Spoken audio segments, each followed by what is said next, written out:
De coyuntura de Funcas. Raimon, muchísimas gracias por acompañarnos estos minutos. Hola, buenas tardes. Bueno, enseguida hablamos de cuál es la inflación esperada, pero sí hemos visto que respecto al crecimiento esperado para la economía española ha habido una revisión al alza de las últimas estimaciones que hacíais. De hecho, no hace tanto que hablábamos de esto. Vuestra perspectiva para 2023 se situaba en el 0,7%. Ojo que esto estaba también bastante por debajo de algunos pronósticos, sin ir más lejos, el que hace el propio gobierno español para toda la dinámica de este año. Y ahora habéis revisado al alza esta expectativa, habláis de un 1% para 2023. ¿Cuáles son los principales factores que dan apoyo a este alza? Básicamente dos factores. El primero es, por supuesto, la evolución de los precios energéticos, una evolución mucho más moderada. Se aleja el riesgo de corte de suministro en Europa y, por supuesto, nunca estuvo ahí ese riesgo, pero sí que, bueno, teníamos mercados a plazo, mercados del gas, sobre todo a plazo, que apuntaban en precios superiores a 100 euros el megavatio hora. En este momento estamos en 50, 60, en ese rango y, por tanto, bueno, pues esto está ayudando enormemente desde el punto de vista de la inflación. La desescalada del IPC general es ya muy patente y se ha afianzado estos últimos meses. El otro factor tiene que ver con el riesgo geopolítico. Inmediatamente después de la guerra en Ucrania y en los meses posteriores, también, bueno, pues todavía se dibujaban escenarios muy pesimistas, muy lúgubres en cuanto al riesgo geopolítico. No se descartaba incluso una deflagración nuclear. Bueno, yo creo que en este momento esos riesgos todavía están ahí, porque la guerra sigue, pero ya hablamos de escenarios realmente algo más benévolos con respecto a lo que se pensaba. El choque digamos, de confianza que supuso el riesgo geopolítico fue mayúsculo, de ahí que los indicadores de confianza de los consumidores, sentimiento empresarial, etcétera, bueno, se desplomaran. Pero ahora que esos escenarios se descartan, los más pesimistas, bueno, pues la confianza poco a poco va repuntando y eso también está ayudando desde el punto de vista de la economía. Importante porque estamos viendo distintos indicadores adelantados que nos muestran que esa confianza poco a poco va avanzando, y no solo en el caso de España, sino en otras muchas economías europeas, lo cual es importante. También estamos viendo cómo parece que poco a poco los escenarios más negativos, que ya nos lo dejabas entrever, Raimon, poco a poco se desvanecen. No los podemos dejar de lado todavía, no podemos darles la espalda, pero sí que es cierto que nos estamos moviendo en un entorno ligeramente más optimista, sobre todo por lo que respecta a la crisis energética y a la crisis bélica. Mencionabas los precios energéticos, que por supuesto están teniendo un impacto considerable sobre la inflación. Es más, lo que hemos estado viendo en uno de los últimos análisis que nos llamaban mucho la atención, pero no sé hasta qué punto desde Funcas lo veis de esta forma, es que este descenso que estamos apreciando en el gas, por ejemplo, estamos viendo los futuros europeos del TTF descender más de un 15% gracias a este clima inusualmente cálido y también un poco a las perspectivas que se barajan de una menor demanda en todo este entorno. Y nos dice que, por ejemplo, con la evolución que estamos viendo en los precios energéticos en España, podríamos llegar este 2023, pero no sé hasta qué punto lo veis así, a una inflación del 2%, que sería el objetivo del Banco Central Europeo, que en términos europeos, en su conjunto, no esperamos verlo este 2023, pero se habla de la posibilidad de que España sí consiga ese nivel. ¿Cómo lo veis vosotros? Bueno, yo creo que yo lo veo difícil porque, bueno, si bien los precios energéticos evolucionan favorablemente, y no solamente los energéticos, pero también todo tipo de suministros, metales, minerales, bueno, pues su cotización se ha moderado muchísimo. Bueno, está la dinámica de la inflación subyacente. Estamos en un 7% de inflación subyacente, esto pesa más en el índice general y sabemos también que hay más inercia en la inflación subyacente que en el resto de precios, ¿no? De alimentos frescos o de energía, que son mucho más volátiles.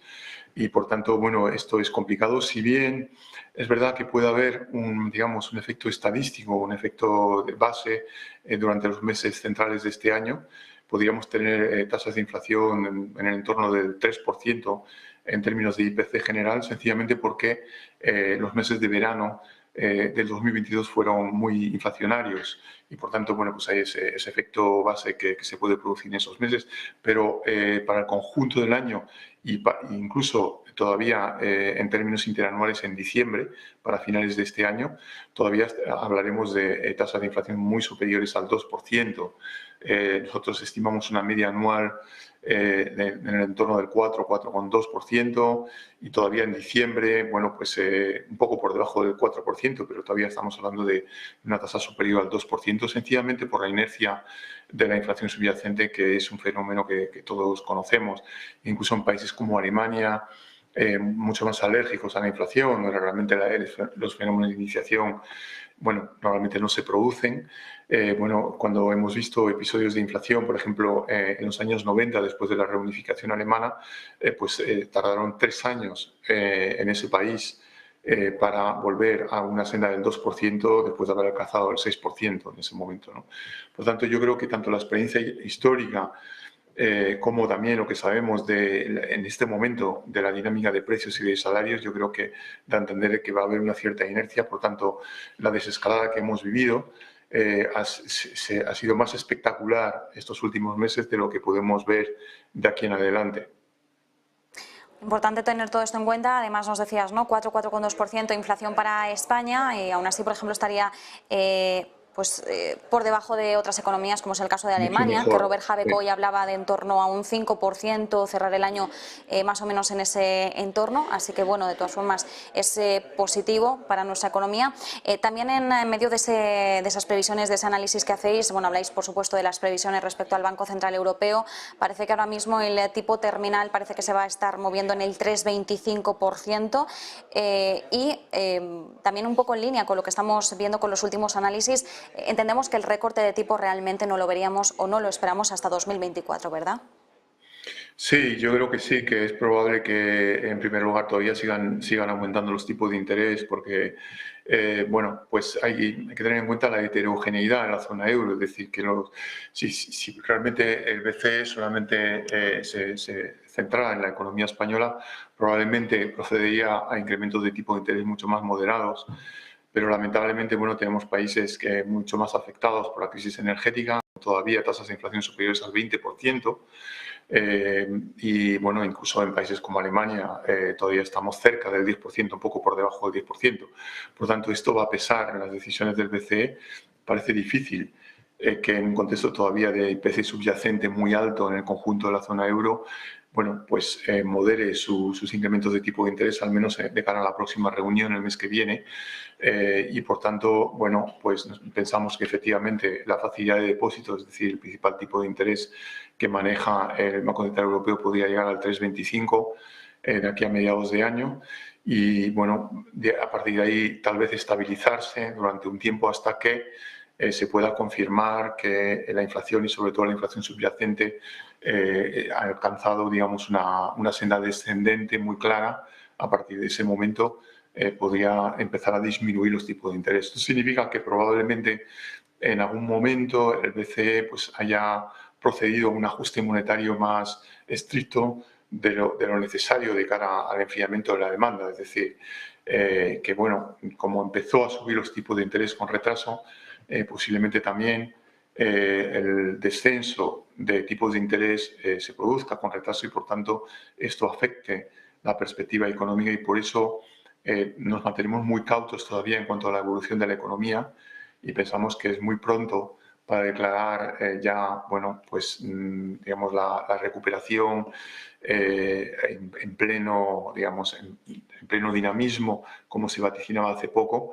Y pensamos que todavía tenemos algunos trimestres difíciles, posiblemente con una reducción del nivel de actividad a inicios de este año, y muy progresivamente un incremento, una aceleración de la economía a partir del segundo trimestre de manera gradual, para realmente encontrarnos con tasas de crecimiento realmente altas, en el sentido de correspondientes con el potencial que tiene nuestra economía a partir solamente de 2024.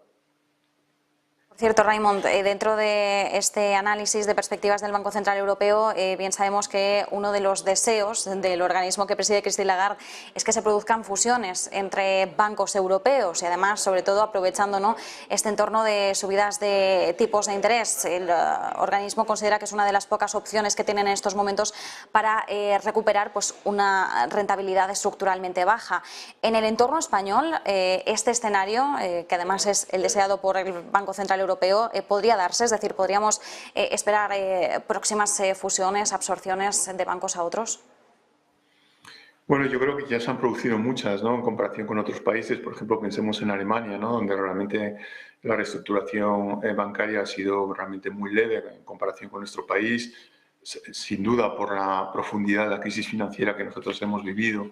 Y por tanto, yo creo que esperaría pocos cambios, ¿no? Aunque sí que se puede producir alguna fusión en el caso español, pero relativamente pocos. En un contexto en que de todas formas, bueno, el sector va algo mejor, tanto por las provisiones que ya ha realizado como por otra parte el hecho de que, bueno, el mercado laboral está aguantando mejor de lo esperado, ¿no? O desde luego mejor de lo que se vio en otras épocas, y esto, bueno, pues reduce el riesgo de impago, de hipotecas, etcétera, que sería lo esperable, ¿no? En un contexto de subida de tipo de interés, pero con un mercado laboral resiliente como el que estamos conociendo en este momento. Esto da aire al sector financiero, además de, por otra parte, lo que sabemos de, bueno, en un contexto de subida de tipo de interés, bueno, pues mejoran algunas de las rentabilidades para el sector también. Por tanto, yo creo que esperaría pocos cambios en el escenario bancario español, si bien muchos más en otros países como por ejemplo Alemania. Pues pocos cambios en principio para España. Atención a lo que pueda ocurrir en ese entorno de fusiones bancarias en Alemania. Raimon Torres, director de coyuntura de Funcas, muchísimas gracias. A vosotros, buenas tardes. Y nosotros, como